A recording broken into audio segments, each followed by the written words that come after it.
يكون في إسلام أبي بكر الصديق أو إثبات إسلام أبي بكر الصديق رضي الله عنه وأرضاه من ناحية الطرف السني، ومن ناحية الطرف الشيعي إثبات كفر أبي بكر الصديق رضي الله عنه وأرضاه. طبعا إن شاء الله المداخلات هنحترم بعد، ما في حد هيخفض الصوت على التاني، صوتي هيبقى واضح عنده زي ما هو صوته إن شاء الله واضح عندي، والأمور تمام بإذن الله تعالى، وهو سمعني كويس وأنا الآن سمعه كويس. المداخلة هتكون 3 دقائق بإذن الله تعالى لي، و3 دقائق لي إن شاء الله. لا 3 دقائق قليل. طب 5 دقائق؟ أقل شيء. 10 دقائق في 10 دقائق. أنت لا تحكم. أي ما فيش مشكلة، احنا بنتناقش، ما فيش مشكلة.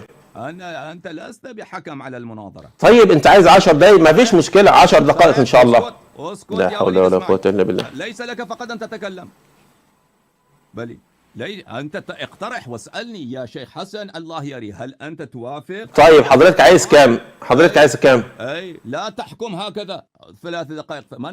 حضرتك عايزة كام؟ حضرتك عايزة كام؟ 5 ب5 إن شاء الله؟ هذا ليس خلافة عمر بن الخطاب. 5 ب5 إن شاء الله. 5 ب5 إن شاء الله. 10 ف10. 10 ف10. 10 ف10 إن شاء الله، ما فيش مشكلة. 10 دقائق يا إخوانا، ب10 دقائق إن شاء الله. طيب الله المستعان. أنا تخفض صوتي في قناتك. لا ما في خفض صوت في قناتك ولا في قناتي إن شاء الله. لن أخفض صوتك في قناتي إلا أن تصب. لا إله إلا الله. إذا شتمت طيب. وسببت وخرجت من دائرة الأدب فهذا شيء آخر، وأنا لا أفعل ذلك. لا إن شاء الله ما في، إن شاء الله لن تجد مني إلا خيرا. طالما اسكت يا وليد اسماعيل، دعني أتكلم. طالما أنت في دائرة الأدب والاحترام والمحاورة العلمية أنا لا أخفض صوتك، وأتوقع منك نفس الشيء، أن لا تخفض صوتي عندك لكي المشاهدين إنهم يشاهدوا ويسمعوا كلامي، بل وهم بعد ذلك يحكمون ويقيمون دليل من هو أقوى، دليل وليد إسماعيل أم دليل حسن الله ياري، بل إنهم يحكمون. وأنا لا أسب ولا أشتم ولا ألعن، ولكن أقدم إليكم براهين من كتبكم، فلا تخفض صوتي عندك كما أنا لا أخفض صوتك عندي في قناتي إلا أن تسب وتشتم. أي نعم. طيب أولا ابتداء إن شاء الله الحمد لله رب العالمين والعاقبة المتقين، لأن هي المناظرة الأولى بتاعته، فإن شاء الله نبتدي بإذن الله تعالى.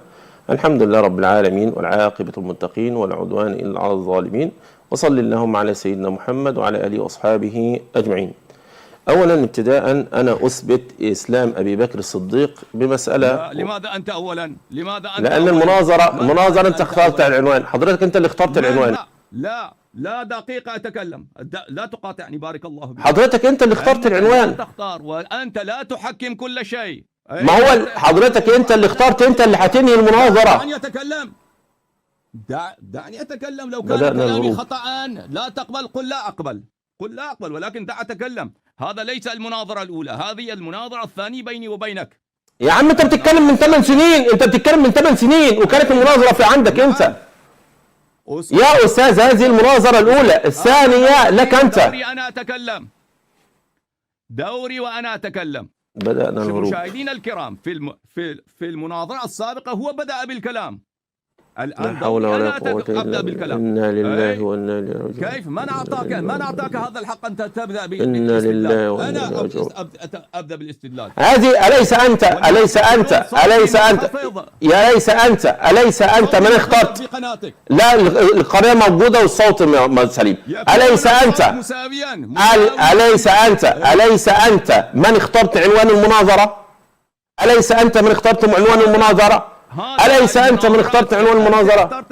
أنت اخترت عنوانا وأنا اخترت. أليس أنت اخترت عنوان هذه المناظرة؟ فهذا يساوى. يا أستاذ أليس أنت من اخترت عنوان المناظرة؟ بلاش الكلمات دي. تدل إلا بالقرآن وإلا بالكتب. يا أستاذ أليس أنت من اخترت عنوان المناظرة؟ إذن المناظرة الثانية يا أستاذ ده عرف سائد بين المتناظرين. يا أستاذ هذه هي المناظرة الثانية. يا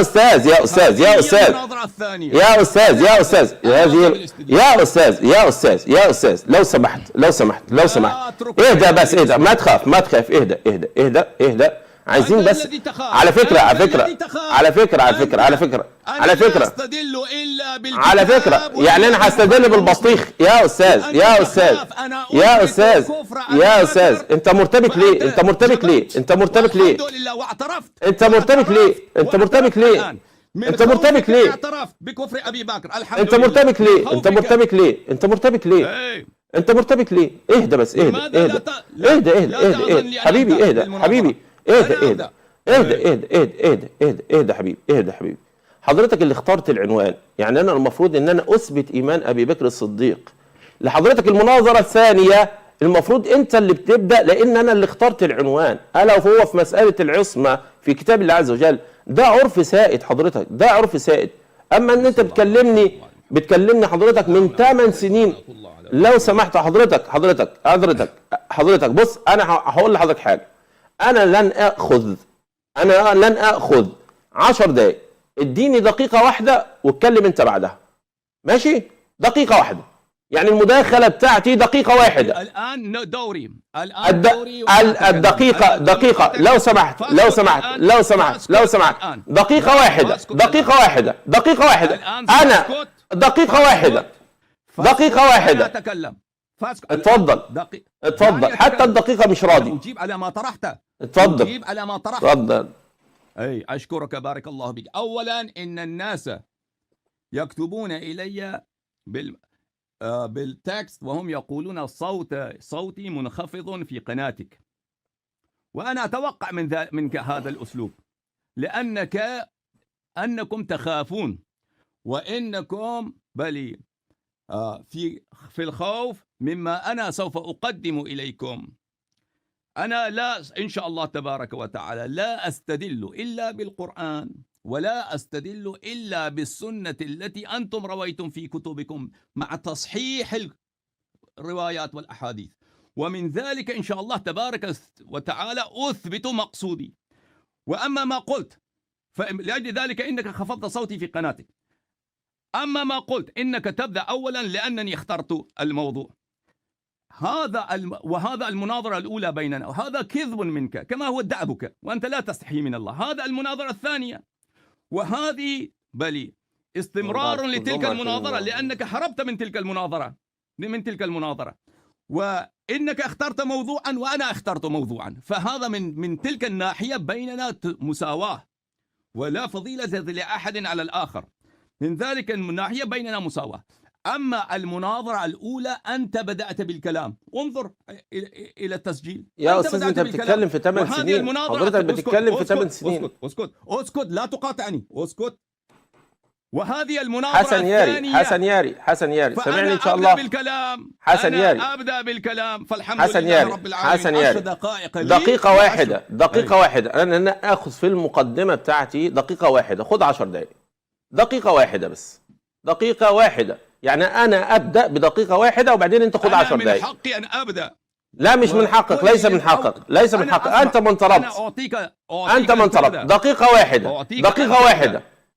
أعطيك أن تبدأ، ولكن أسألك سؤالا، لماذا هذا الخوف؟ أنت بدأت المناظرة الأولى، أنت بدأت بالكلام يا رجل. أنت بتتكلم في 8 سنوات وعلى قناتك يا رجل. أنت بتتكلم في 8 سنوات وعلى قناتك يا رجل. أنا شغلت أمس المناظرة عندي وكل من هرب. أنا شغلت المناظرة عندي أمس على قناتي وكل عالم من هرب. الآن أبدأ توكل على الله. هي أنا عايز دقيقة واحدة بس، دقيقة واحدة. احسبوها معايا يا أخوان. شغل التوقيت عندك. هذا كرم مني. أكيد كرم منك إن شاء الله. أكيد كرم منك. وجودا مني والتفضل من الشيعة، هذا صدقة من الزهراء ومن شيعة آل محمد عليهم السلام. يا عم اعتبرها أي شيء، إن شاء الله. ما فيش مشكلة بإذن الله. الدقيقة. الحمد لله رب العالمين، تعودتم على أكل الناس. الحمد لله والعاقبة للمتقين ولا عدوان إلا على الظالمين. أبدأ المناظرة مباشرة بسؤال صاروخي، وأتحداه أن يجيب في إسلام أبي بكر الصديق رضي الله عنه وارضاه. أسأله سؤال مباشر، ويعني أترجى الشيعة أن يجعلوه يجاوب، ولن يجاوب، أنا أعلم ذلك لأنه سيهزم في أول دقيقة. ألا وهو السيدة المسلمة أسماء بنت عميس عندما تزوجت أبي بكر الصديق كان كافرا أم مسلما؟ كان كافرا أم مسلما؟ وانتهت المناظرة. تفضل. نعم، انتهى. الآن 10 دقائق لي. اتفضل جاوب. اتفضل جاوب. لا، ولا تقاطعني كما اتفضل لم جاوب. أقاطعك حين اتفضل جاوب. المناظرة. اتفضل جاوب. لا، أنا لا أجيبك حتى تعطيني هذا من عندك أن لا تقاطعني. اتفضل جاوب، بس تجاوب. أنا أجيبك، ولكن هل اتفضل جاوب وخد ال10 دقايق. أعطي قولك. اتفضل جاوب وخد ال10 دقايق. لا أبدا. تفضل. السيدة أسماء بنت عميس عندما تزوجت أبي بكر الصديق هل كان مسلما أم كافرا؟ بس مش عايز السؤال ده. تفضل. إذا أنا انتهت بدأت المناظرة. بالجواب فليس لك حق المقاطعة. اتفضل جاوب. هذا الكلام اتفضل جاوب. ما فيش مشكلة، بس اتفضل جاوب. تتعهد. أعطيتك 9 دقايق. اتفضل جاوب. الله بك. اتفضل جاوب. أشكرك، بارك الله بك، أحسنتم وبوركت. مشاهدينا الكرام، ما هو سألنا فجوابه جدا سهل. فالرجل بل يريد، إذا هو يريد أن يثبت لنا إسلام أبي بكر الظاهري كما كان لكثير من المنافقين أنهم كانوا يعاملون معاملة المسلمين فينكحون وينكحون ويرثون ويورثون، فنحن لا ننكر ذلك. وهذا الله أكبر. الله أكبر. الله أكبر. الله أكبر. الله أكبر. الله أكبر. انتهت المناظرة. امشي يلا. امشي يلا. امشي يلا. انت بتتكلم في إسلام يلا. انت بتتكلم في إسلام. بتتكلم في إسلام. تقول إسلام ظاهري. أنت ما كلمت في الإيمان. شيخكم لا يفرق. الآن ظهر الحق ولله الحمد والمنة. هو ده اللي أنا عايزه. عايزك صاغرا. أقسم بالله أنا صابر عليك من أول أمس حتى تكون صاغرا. الآن أنت تتكلم في الإسلام الظاهري. أنت لم تتكلم عن الإيمان. نحن نتكلم عن الإسلام. نحن نتكلم عن الإسلام. نتكلم عن الإسلام. عن الإسلام الإسلام. نحن نتكلم عن الإسلام. أسماء بنت عميس. أسماء بنت عميس. أسماء بنت عميس سقط. الآن بقى أصبح هناك إسلام ظاهري وإسلام باطني. هل أسماء بنت عميس؟ والله ما سيبك. والله لا خليك طفل صغير. أنا ساكت عليك أساسا. أنا ساكت عليك. وفي أول المناظرة أخطأت في عمر بن الخطاب ومررتها، وأمس برضو مررتها عندما تكلمت معي وسجلت التسجيل على أني أهرب، وأنت الذي تعلم أنك تهرب. نحن لا نتكلم عن إسلام ظاهريا. نحن لا نتكلم عن إسلام ظاهريا، فالباطن لا يعلمه إلا الله عز وجل. فنحن نتكلم. وسألتك سؤال وأنهيت. هل الله عز وجل أخبر بأن باطن أبو بكر الصديق نفاقا؟ تفضل. فين؟ اتفضل. أولا تقر أمام الناس. الآن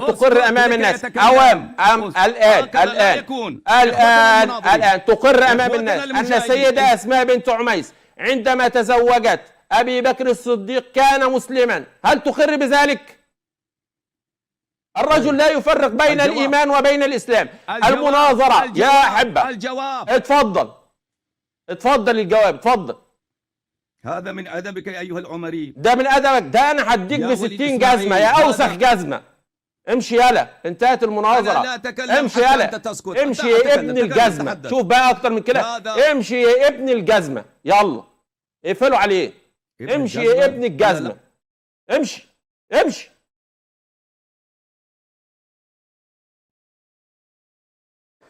لا والله ما اصبر. خلاص نرفزني. خلاص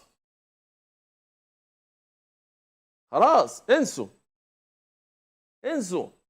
صابر عليه من اول امس، وصابر عليه امس وشتمني، وصابر عليه النهارده، وبدايه المناظره مش راضي يقبل في روابط، ويجي يقول لك الحكايه والروايه. تمام. سبحان الله. ولما تيجي تكلمه عنوان المناظره إسلام أبي بكر الصديق أم كفر أبي بكر الصديق. أنا أثبت الإسلام وهو يثبت الكفر.